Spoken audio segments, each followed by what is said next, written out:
김건희 여사에 대한 검찰의 출장 조사를 두고 특혜가 아니냐는 비판도 이어지고 있는데요. 당시 검사들이 휴대폰을 경호처에 제출하면서 지휘부와 실시간 소통 없이 김 여사를 조사했습니다. 김건희 여사가 조사를 받은 서울 종로구의 경호처 안전교육원은 대통령 경호처가 관리하는 건물. 이곳에 온 검사들은 조사에 앞서 휴대폰을 경호처에 제출했습니다. 도이치모터스 주가조작 수사팀과 명품백 수수 의혹 수사팀 소속 각 부장검사 2명과 주임검사 3명 등 모두 5명입니다. 지휘부인 차장검사들은 서울중앙지검에 대기했고 이창수 서울중앙지검장도 출근했습니다. 하지만 경호처 건물에 있는 검사들의 휴대폰이 제출된 상태라 지휘부와 실시간 소통이 불가능했습니다. 통신 두절 상태에서 조사를 진행한 겁니다. 전직 차장검사는 중요 피의자를 조사할 때 중요 부분은 지휘부와 협의해 조사를 진행한다 고 했습니다. 자정에 가까운 심야에 총장 보고가 이뤄진 데 대해서도 서울중앙지검 관계자는 통신이 원활하지 않은 특수한 상황 때문에 보고가 지연됐다 고 해명한 바 있습니다. 사실상 특혜 조사 아니냐는 지적에 대해 김 여사 측은 대면 조사를 받았는데 특혜라고 주장하는 건 어불성설이라고 했습니다. 경호 지침에 따른 조치라며 변호인들도 모두 휴대폰을 제출했다 고 했습니다. 대통령 경호처는 김 여사를 조사한 건물은 보안시설로 분류돼 평소 외부인이 출입 전에 휴대폰을 제출해야 한다 고 했습니다.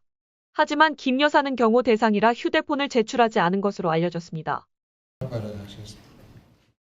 김건희 씨를 조사한 검사들이 휴대전화까지 제출했던 것으로 알려졌습니다.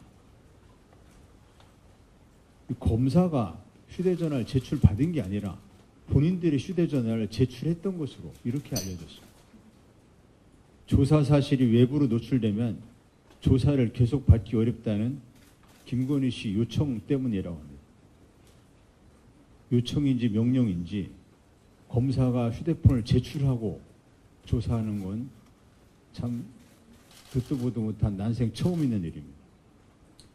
엘리베이터가 고장난 고층집에서 배달을 시키면서 음식이 맛없으면 돌려보내겠다고 주문한 꼴입니다. 배달 조건도 황당하지만 갑질 주문을 황송하게 받아들인 배달의 검찰이 더 황당합니다.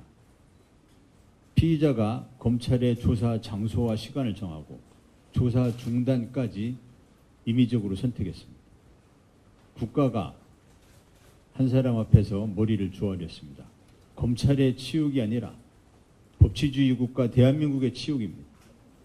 김건희 씨에게 을지를 마다하지 않고 배달 조사한 중앙지검장과 수사검사들은 당장 파면되어야 합니다. 해당 검사들은 한 개인 앞에 국가를 무릎 꿇게 했습니다.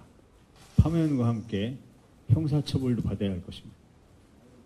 검찰총장은 중앙지검의 조사를 국민이 신뢰할 수 있겠냐고 말했습니다. 모처럼 옳은 소리 했습니다. 검찰총장까지 검찰 조사를 믿을 수 없다고 했으니 이제 김건희 씨 수사는 특검 외에는 정답이 없습니다. 김건희 씨가 국민을 너무나 우습게 봅니다. 국가 위에 군림하려 합니다.